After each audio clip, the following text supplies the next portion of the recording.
Hello, my friends, and welcome back. Thank you for being with me again today. We got some good news, bad news. The good news comes from Russia, I would say, and bad news comes from Greece. Let's jump into the one coming from Russia. Why am I saying good news? Is because we see that certain things get accomplished the way the Russians said that they will be accomplished, which could maybe speed up the process, the peace process between Russia and Ukraine. So let's go. This article is from Ukrainska Pravda from today, June 1st, 2022, and this is the title. Russian Federation Council says that referendums on the accession of some parts of Ukraine to Russia will be held within a year. So Sergei Tsekov, the so-called senator for Crimea in the Russian Federation Council, said that the so-called referendums on the accession of Donbas, Kherson, and Zaporizhzhia Oblast to Russia may be held within a year, according to RIA Novosti. And then I quote Mr. Tsekov. I absolutely agree. I start quoting him. I absolutely agree that these regions should be with Russia. I think everything can happen on a much larger scale than Donbas, Kherson, and Zaporizhzhia Oblast. I think all the territories controlled by Russia have a very high chance of reuniting with the Russian Federations. These are Russian territories, end quote. Details. In his opinion, the process of holding referendums in Donbas, Kherson, and Zaporizhzhia Oblast on joining Russia will be quite fast, within a year. Tsekov also believes that Kherson, Zaporizhzhia, and Donbas will be able to finance their own recovery since, and I'm quoting, these are budget-generating regions, donor regions, end quote, from which allegedly Western Ukraine sucked everything out, end quotation. The senator collaborator also stated that they cannot abandon the residents of cities such as Kharkiv or Izium and thus enable the nationalists to come and start torturing the residents. Okay, well, so be it. They think they're going to have a referendum. All right, how many? Every year or within the year? Within the year.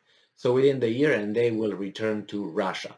So that is what this guy from the council in Crimea says, right? Yeah, the senator for Crimea in the Russian Federation Council. Well, we'll find out, but if this guy is already talking about that, that means they're there with reaching the goal. That was one of the goals stated by the Russians, that they will liberate those areas, they will conduct referendum, and they will join Russia if they agree. That was the plan A, and that would be the point one of the four that they mentioned, if you remember, and you do. The second article that I want to talk about, it comes from Reuters from May 31st, 2022. It's a very interesting article. Berlin to supply arms to Greece. Athens to deliver Soviet weapons to Kiev, Scholz said.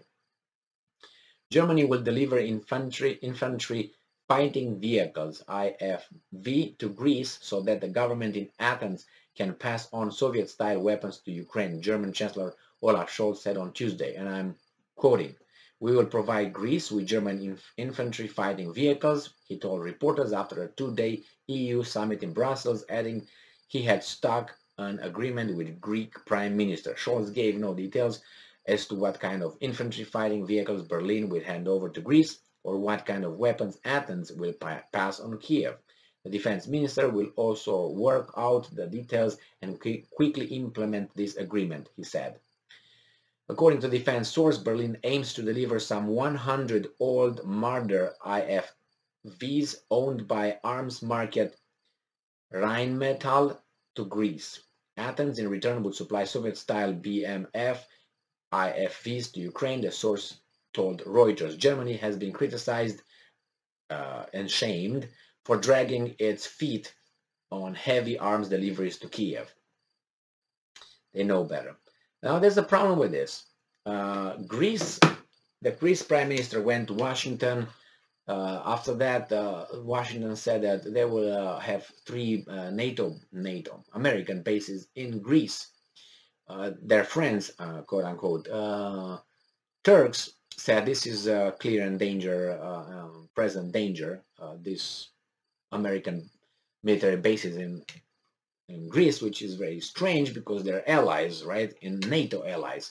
So why would those guys? They have some problems now with some islands and some resources in the Mediterranean Sea, some spheres of influence over there. They again have it. I'm talking about Greece and Turkey. But nevertheless, who's winning out of this? The arms manufacturers. The industrial complex of Germany. Military industrial complex of Germany will make some weapons unless their weapons, their supplies will be provided by the American military industrial complex. We're going to sell Germans military equipment. So military equipment and energy companies, suppliers, they have a blast. They make profits like never before. That makes you wonder, how could some be so lucky? Wink, wink, right? And if not lucky, at least, you know, how should I put it?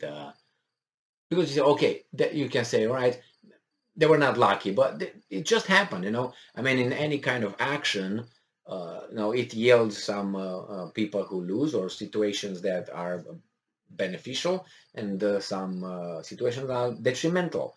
So maybe these ones are right now profiteering out of some sanctions imposed by certain countries because that war started. It's just a coincidence. And you have some losers like us who will pay more at the pump, and will have less money, and the inflation goes up. It's going to turn into a stagflation and so on.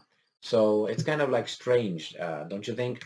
That these guys make such big profits, and some of them are also, you know, some of these companies, besides the financial system, are big donors to some politicians. So I don't know, just throwing some ideas over there and in the air. But it's very strange. It's very strange. So neither these how should I put them, areas, or you know, the energy sector and the military sector, they would not want the war to end ever. I mean, if they make a kill right now with these profits, why would they want?